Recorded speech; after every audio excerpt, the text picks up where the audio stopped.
Shining bright and tender, the sun slowly flies off high up in the sky, turning life's spiral into days round with ease.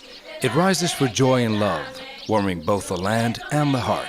With a gentle smile, it rolls down over the Zlatieta plateau, shimmering, swaying through the hills, stealthily squeezing through the cornfields, slipping into the vine, playfully disclosing the treasures of this land. And they are no secret. The river is mysterious, mythically elusive, interweaving age and destiny. The Danube River is endearing and sympathetic today, and its waves are glittering gold. Не може света без слънце, не може сърце без любов. Не може света без слънце, не може сърце без любов.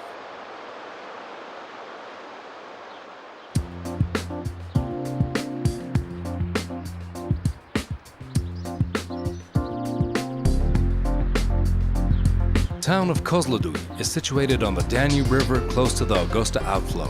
One wonders what its name stands for: a corner of ice blocks, a low gully, or simply a steep bank along the river. Most probably one will never know. In every person's name, in the name of every town, there is always a hidden meaning, a secret, which predicts and tells stories. Kozloduy is an ancient settlement in a young town, which harbors the memories of many years. Majestic, self-reliant, and certain of its future, it is a town built up to its measure and standard, warm-hearted, genuine, and man-driven. The bricks and the tiles, the small streets, the friendly neighbors, they are the human face of this town. They all stand for its true life and lead the way to its future, just like the stone of the ancient Regianum guards the past.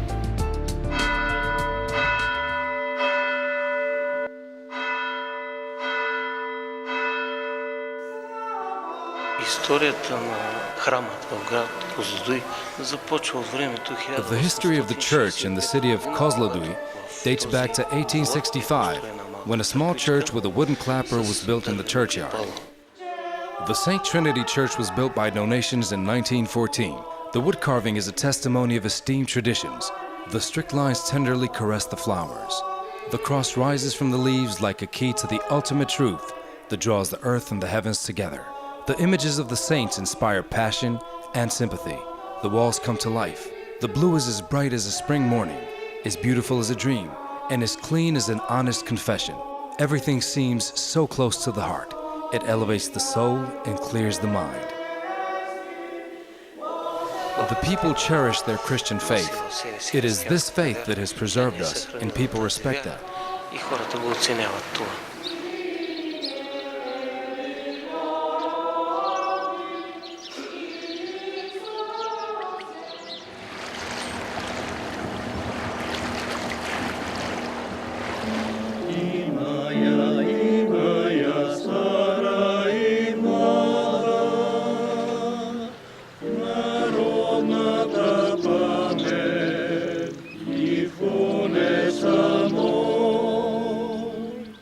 On the 30th of May, 1966, the only floating museum on the Balkans embarked at the Kozloduy port. The Radetzky steamer has its own proud story about how generations make history. It was the idea of journalist Liliana Lozanova that 1.2 million open-minded and kind-hearted children should collect scrap and donate the proceeds to rebuild the steamer, a deed to be admired and flaunted before the world. Their reward was a trip with the steamer, and for several days, the ship turned into a children's republic. Тогава, преди 34 години, нашия превоз при Back then, which is 34 years ago, we used an ox cart to transport the collected scrap. What we have to do now is just try to pass on our spirit and our mentality to our children and grandchildren. Those 65 cents contributed by each child could hardly have covered the rebuilding of the steamer, but the enthusiasm was incredible.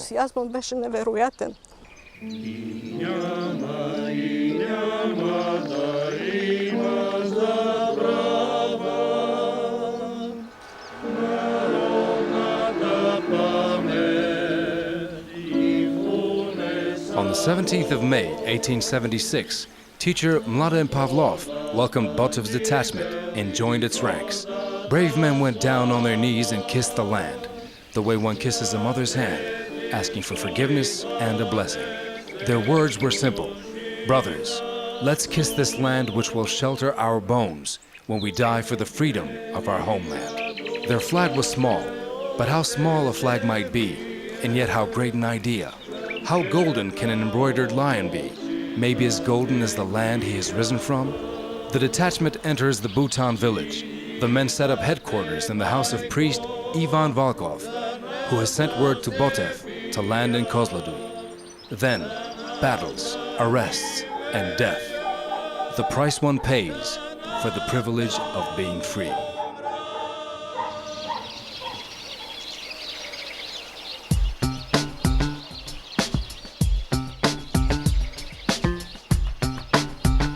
On the left bank of the Ogosta River, at the heart of Zlatieta, the Bhutan settlement has spread like a self-reliant master of the lowland. Its name is mentioned in the Turkish registers as far back as 1620. It has given birth to farmers and warriors who defended their fatherland as they worked their fields, day after day, battle after battle. The Bhutan folk respect their past and demonstrate a keen interest in reform. They have founded a land credit cooperative, built an agrarian school, and as early as 1925, they have opened the first village cinema in Bulgaria. I've worked for the Bhutan cinema since 1955. 4 films were on every week. We've been fined by the fire department on many occasions for overcrowding the cinema. But what could I do? The cinema was my life.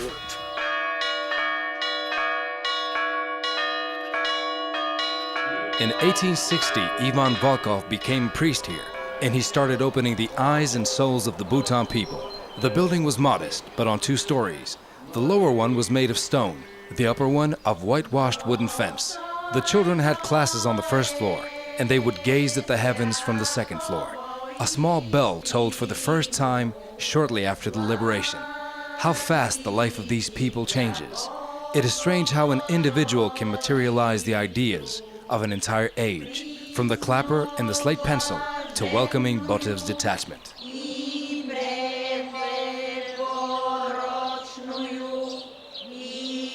Just like running water or a gentle song, the beauty of souls seeps through the colors, the gold in the ripe grains of the wheat, the red in the dignity and the celebration, the green of the lush spring. Lovely roses and delicate tulips bloom on the people's vests. Butterflies dance on the shirts and intertwine with the ribbons and the hairs of maids and brides, while silk scarves flutter tenderly.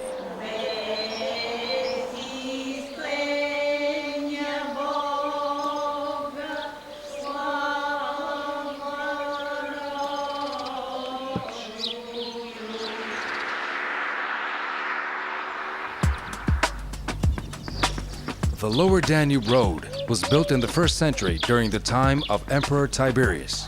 Camps and garrisons, castles and forts used to protect it. Fires kindled on the hills used to warn of approaching danger. These hills lead us to Kriva Bara, meaning curved brook. 3,000 years ago, someone was buried here, huddled as in a mother's womb. The bones have been colored in red. For the Thracians, this is the color of life. They used to tie up the hands and feet of the dead to prevent them from returning and harming the living. Thousands of years have gone by since then, and the village is small and cozy, with its own face and character, with spacious homes that make you feel welcome.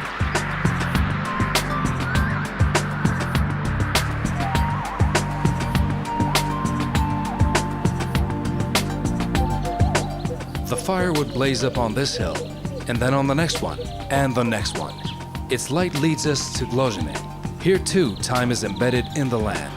Secrets about love and war, about victories and defeats, about rulers and heroes of old times.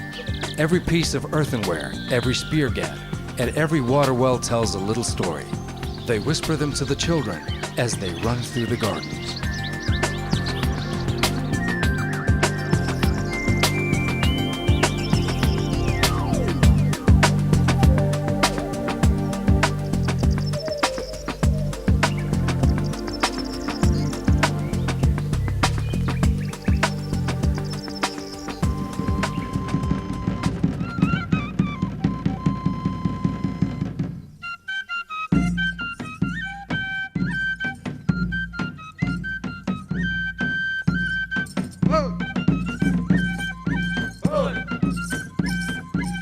midsummer week comes after Whitsunday. Then the evil is dangerous and the remedies are special. The morning dew gives health, the flowering dittany strength, the wormwood provides protection. Its magic sends away the diseases and repels evil. They use it to decorate houses and cattle sheds and put it on cradles of newborn infants. During midsummer week you don't work, but you don't sleep late either, or you might get the midsummer disease. One does not go alone in the field, does not sit at a crossroad or a boundary strip, but mostly one avoids the wood nymphs. The nymphs are the magic key to this ancient holiday. They embody the idea of a female magician who possesses terrifying powers, unrivaled beauty, and eternal youth. Their only hope are the male healers. In these parts they are called kalushari. Dressed in white clothes, in complete silence, with all the power of nature, the men step forward to mislead and deceive the illness, to send it away and restore health, a skill inherited from the past and passed on from father to son.